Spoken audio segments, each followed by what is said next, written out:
when you were racing, did you have a financial advisor or were you managing your money yourself? I had a financial advisor, but I wish I would have had Mike with it. My man. Things would have gone a lot better. So we're like, what works well with you with money? Is it have somebody help tell you kind of the discipline that you need to follow and follow it? Is it you working with them hand in hand? Or is it you now being DIY? Which one works well for you? Probably having somebody kind of hold my hand with it. Like what he's saying a lot, like I'm obsessive. So like I would have gone home and studied kind of everything he said and really tried to understand it. That's me now. Back when I was racing, I just didn't have time. Like I was just like, my career was so like fast paced and so like every weekend, every day. Like it was just so much going on. I was so busy that I didn't have time to really like understand. I don't come from money. So like when I'm handed a bunch of money, I don't really know what to do with it. And like my understanding of money was what you made during your career was like make as much as you can. And that's what you're going to live off for the rest of your life. I didn't understand investing. I didn't understand anything, especially like what I've learned in the last 2 years. I'm like, man, I wish I would have like really paid attention to that stuff, but I didn't have time. Like I didn't have the resources and I didn't have the time to really get a like holistic view on everything and understand it as well as I do now. Okay, so knowing what you know now, what's one thing you wish you knew when you were racing that you would have applied when you were 21 years old? I've been asked this question and I'm like, I almost don't want to say it because I'm like, I had to learn the hard way. Why shouldn't somebody listening? But no, I wish I would have understood the real estate market better. I wish I would have understood investing better, but really just investing in the real estate market. Like I wish I would have bought, rental properties and invested with you a lot more frequently. That goes a long way. It's just passive income that you don't have to really do that much for. You can have somebody manage it. I didn't know that. I didn't understand it during my career and even after it. Like I was so tapped out mentally and physically. It was the most draining career, like in every aspect, to where like I needed a couple years to just like understand who I was and like not think about anything stressful or anything like that. And just then when the time came, I was like, oh, I need to like kind of get my ducks in a row. It's kind of too late. So, well, I hear what you're saying, but I think this is a good reminder. I was in Texas this weekend celebrating a friend's 15-year anniversary for a business he started, and he's crushing it, right? He didn't start this company. He was like 32 years old. Yeah. And he was like, I'm such a late bloomer. All my competitors start, in their mid to late 20s. Like, am I going to catch up? And dude, he has now like radically passed them. Yeah. Even like didn't Bezos start late? Yeah, I think so. Like there's a lot of founders. Yeah. No, I'm not saying I can't start again. It's just what I made off of racing kind of thing. Okay, like I wish I would have been smarter. Yeah, that's fair. I just didn't understand it. Like I hate to be like advocating for myself for not having the knowledge in it, but at the same time, it's like I just didn't know and didn't have the time. And like I said, I was just full bore like with motocross and supercross, and I raced 33 times a year, trained basically 11 and a half months a year, and it was just zero time for anything but trying to figure out how to go faster on a dirt bike. Has anything changed in motocross where you're starting to see more of the kids understand money or at least get things in order, or do you feel like it's similar today as it was when you were racing? It's similar. I think the top like 5 guys that I could pick out, probably I see them like and kind of can see where they're going with things and like understand like, oh, that guy bought a house as an investment and he's doing this with it. Because I'm friends with a lot of them too. Like I still talk to a lot of the racers I competed against, and I see it from the outside looking in now, where I'm like, oh, that person understands, or they have somebody in their pocket that understands. That's kind of just guiding them through all of it. Yeah, I do the same thing. Like when I got out of the skate industry, I pay attention to like just, if anybody's on a podcast, it's usually podcasts. And if they start talking about business or money or, even like right now, like Kyle Walker is a big skater.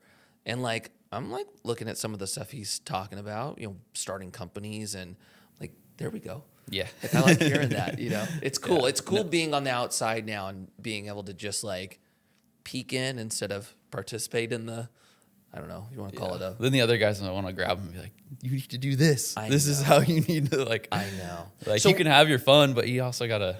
So do you talk to anyone now from a mentor or like big bro standpoint and go, dude, do this. Like, don't get stuck in this trap. No, not from like a finance standpoint. From a riding coach, stuff like that. I help actually a kid local out here nice. with riding stuff. But as far as finances go now. Did you have an agent managing deals for you? Yeah. You think, what's your guys' thought on that? Like, because I go back and forth on having somebody manage deals and then doing it yourself. I like it. You like having somebody do it? I think having the right person do it. Just because it's awkward. Because after I retired from racing, I did some social media stuff, and it was really an awkward kind of like conversation, kind of an awkward position to be in. Like, hey, like, you know, like these people that your only relationship with your team owner or gear company owner or something like that is always a good relationship because you never have to negotiate the finances of it. When you're negotiating, it's like kind of puts a little bit of a burden on your relationship. I'd rather have a middleman like deal with that. Same way, Mikey? Yeah, I think it's the same as with the financial advisors, right? Like you should have somebody who's handling these things for you, but you shouldn't be blindly trusting any of them, right? So like when it comes to an agent, I would be speaking to other people in the game, finding out who their agents are, the types of deals that they're getting, and comparing it with, is my agent actually performing? Is he charging me the right rate? Is he getting me the right kinds of deals? Is he really looking out for my best interest? As opposed to just picking somebody and never questioning what it is that they do. Same with the financial advisor. You take a financial advisor who's managing your money. If you just, let them run it and you never talk to them, you never ask questions, you never meet with them, you never know what's going on, you don't want to fall into that trap either because there are enough scenarios where it's gone south for a lot of people in that case. So do you think it's the same when you're looking at a deal? Like if somebody brings you an investment opportunity, should you have someone else do the due diligence and beat it up and potentially negotiate different terms? Or should the person that's looking at making the investment do it? Or it depends? I think it depends on your skill set and your capability. But until you learn on what it is that you need to look for, seeking the advice of others is actually a really good thing to do. There is a counterpoint to that, though, right? Because we deal with it all the time where we talk to somebody about investing with us. They speak to a friend, professional. Kills me. It kills me. And they come up with like the most absurd points or questions, but it's incumbent upon us to still educate them through the process. Ultimately, they decide to come in or they decide not to come in, and that's on them. So you can't be on the side where you completely trust somebody and never question anything, and you can't be on the other end where everything is a DIY and do it yourself, because in both scenarios, so you got to have a balance between the two. Right. Yeah, I think kind of going back to that and like where the conversation started with having an agent, I think having, like I had a mentor who I really, really trusted with like being open about my contractual like numbers and stuff like that, because he was a little older than me and I could bounce stuff off like that off of him, and like getting your value out of your agent, like I could take that number to him and be like, hey, this is what they're offering me. Do you think this is fair? And somebody who kind of already knows the value and like things like that, maybe not from an investment standpoint, but like having somebody, a friend that you trust, where you're like, okay, I know my agent's doing my job or a good job for me. I think that has a lot of value. I agree. I was gonna say, like, some of these deals that we hear some of our athlete investors do, where it's all equity and no cash compensation, or all cash compensation. No, so it's like some of these, like, very fine details that go into somebody's contract. Like, if you don't know how to negotiate these things, you should get somebody that helps you along the way. But you should always verify, right? Like, you should try to get yourself educated along the way, even though if you're not capable of holding these negotiations yourself, at least have a baseline knowledge to know, like, yeah, that actually makes sense. I've done it all now. Like, I started with an agent when I was skating, removed the agent, did it myself because of the percentage I was giving them, which that doesn't even sound like me anymore. And then now, like, on, if I'm doing deals on, whether it's like through social or somebody wants to, potentially do something with me, I bring somebody in to now kind of speak for me. Where in the beginning, when I was young, I wouldn't tell the agent anything. Just get me whatever you could get. Were you like, so if you, with skating, in like a team manager, whoever's negotiating with your agent about your compensation, was it somebody you'd see a lot? Like your team manager, say for your shoe company or your board company, was that somebody you'd... To tell you the truth, when I first started coming up in the skate industry, it's right when agents came into play. Like prior to that, there was no agents because there was no money. And like P-Rod got an agent, Costin got an agent, like all the people in my friend group and then the people I looked up to had agents. And I remember I had my first shoe deal, which was with S Shoes, and Kareem Campbell owned the skateboard company I rode for. And so like I looked at Kareem, I'm like, how do I negotiate this? Like my contract's up. And he goes, I got you. So that was like the first example of like team manager boss helping me. Yeah. But I sat in on the meeting. I wasn't like, Kareem, go get me money. You know, he was like, you're coming with me. And I remember sitting in a hotel room, me, Kareem, and like the two guys from S Shoes. And it was really cool to watch at least how he, went about it. Yeah. And he basically just said, like, look, you're paying him $500 a month. He's top 5 hottest AMs right now. He's going to be pro. We're investing all this money into him. Like, the bar is at 3,000. So, I want 3,500. Right. And it's happening. I'm like, I can't believe he asked for 3,500. Like, they're never going to give me that. And they were like, 35's too high. He's an amateur. Nobody makes 3,500. And he goes, 3,500 is what he's worth. And they're going back and forth. We land at 2,500. Right. And so I'm like, okay, that was cool. Then I put an agent in. And why I ended up removing the agent is because it felt like they knew what I was being paid and just came in, extended the deal, or gave me a very small raise, and then just chopped off 10% of what I was making. And I was like, I could do better than that. Like that was my challenge, is I saw them and I went, I can negotiate better than them and save the 10%. Yeah, but you felt that way because you sat in the meetings and you educated yourself along the way. Yeah, and I'm like, I'm actually okay talking. Like, this might sound insane, well, but the reason I'm okay talking about myself. Like, if I'm like, look, this is what I'm doing and this is my worth, this is what I want. The reason I asked that, though, so the people you're negotiating with, right? Like, how often are you seeing these people or contacting these people? Or are they contacting you? Yeah, it depends. And that is where I actually really agree with you, is that you have to, it's very easy to come in heavy-handed when negotiating, and that can cause friction afterwards. So where I agree is if you want to just maintain a good relationship and not worry about the negotiation, put somebody in there that might ruffle feathers. Well, that's why cares, I right? like to do it with an agent, because my team managers for basically every sponsor I had, I was seeing every single weekend. So I'm in the semi truck going over footage and going over lap times with the same person that I would potentially have to negotiate numbers with, where I don't want to ruin that relationship because we work so well together. Yeah, that's right. And knowing each other, and that's where it for gets us, tough. it wasn't usually the team manager in the negotiations. It was usually like a couple levels up. Okay. And the team manager is who we dealt with on like a frequent basis. Right. But I would definitely say that I more moved into probably a hybrid of what both of you guys said. Like I use an agent now, but before he goes in, I kind of give him the framework of what I want him to do. Right. And then he just becomes the mouthpiece so that I can maintain the relationship and then not sacrifice the time. Like that was the one I didn't calculate. Like going in and spending time on that, like that's taking away time from something else. And I think there is a value you have to calculate in that, Yeah. And like to add to that point, like the agent's always going to have that clear headed of like, okay, this is what you're worth. This is what I want. I might, if I have to do it myself, I might have just come off a bad practice day where I didn't have a good day on the bike. I had a tough day in the gym, a hard day cycling.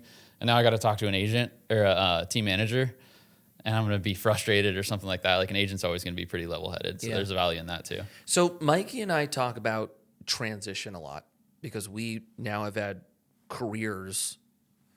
We have now transitioned into different careers that are like radically different than the one before. You're a pro athlete. We have to do that at a level that is shocking, right? How hard was that transition for you going from motocross into real life? And did you have to change anything mentally to prepare yourself for it? Yeah, I didn't anticipate it when I stepped away from racing. If you would have asked me 6 months after I retired, I'm like, transition was easy. That was the greatest thing I ever did.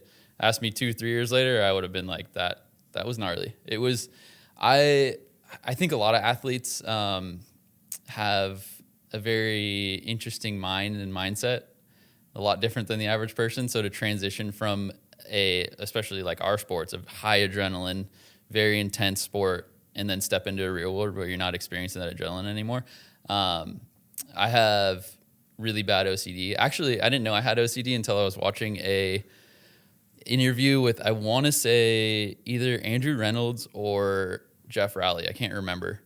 And I was like, that's what I have. Like, I didn't know like that's what I had, but that's what I have. And that like motocross training, cycling, everything I was doing, like my schedule Monday through Sunday was gnarly. Yeah. And I didn't understand that I had this fuel inside of me that I had like my activities to burn it off with. When I stepped away from racing, I just wake up and not know what I was going to do that day, not burn it off. And then I went crazy for like a year. Right. Like, I don't know what's going on in my mind. Like these crazy repetitive thoughts and these tics and everything. And that was probably the hardest part about transitioning out of it was like dealing with mental struggles like that internally. Do you think a lot of athletes struggle with OCD because you're having to manage the fear element and the fact that you can get off at any second? Yes. And so you have to have something that keeps you like calm. Well, obsessive compulsive disorder, right? Your obsession is, for me, like when I line up on the gate, like I don't want to get hurt tonight. I want to do well tonight. Like that's my obsession. Your compulsion is your tics.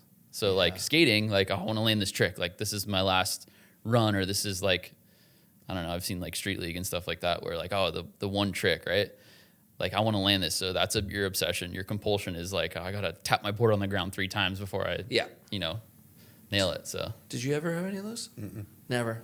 No. I think our nervous systems are shot from being such a high adrenaline. Yeah. Like sport. even Ryan, he had a thing where he had to lock the door and unlock it, or lock the door and check it like 6 times before he left. So, oh yeah. I'd spend like 10 minutes doing that Yeah. sometimes. Yeah. It's So bad. even like, because like Ryan was not a professional skater, but he's a skater. And so even like when you're not professional, you're still dealing with like, I could get broke off. You still have to like figure out how to survive in that kind of environment, Yeah, your livelihood depends on I it. guess managing money, you just don't get those crazy ticks. No, but what carried over from that for you in the business world now? Dude, honestly, well, other than when we went to Best Buy 37 times so in 1 week to get him one item for his camera. okay, so I don't think, like thinking back, I don't think I ever struggled with anything on like the OCD side, but I'm obsessive. So that still is at play. Like if I get locked in on something, it's like I'm like an Energizer bunny. It's just like it's hard for me to turn until it's fixed or solved. But I don't know. I guess the only thing I had that was OCD was whatever reason when I was a kid, we would always lift our feet over railroad tracks when we were in cars. And some friend when I was young was like, yeah, if you don't do that, you're going to roll your ankle. Because I didn't do it one time because I thought it was stupid, and I rolled my ankle. Yeah, and like dude. rolling your ankle for a skater is like the worst. So like I still do that today. I'm like in the Tesla cruising, railroad feet up. It's so stupid. It's so stupid. Okay, so today, fast forward, full-time job, husband, father. Yep. Does riding today, do you still ride? I ride Harleys more than I ride motorcycles now, like dirt bikes now. Basically where I'm going with this is, did biking become more like it was when you originally started doing it, where it was just fun, Pure fun, and a getaway? Yeah. Have you crossed to where it's that again?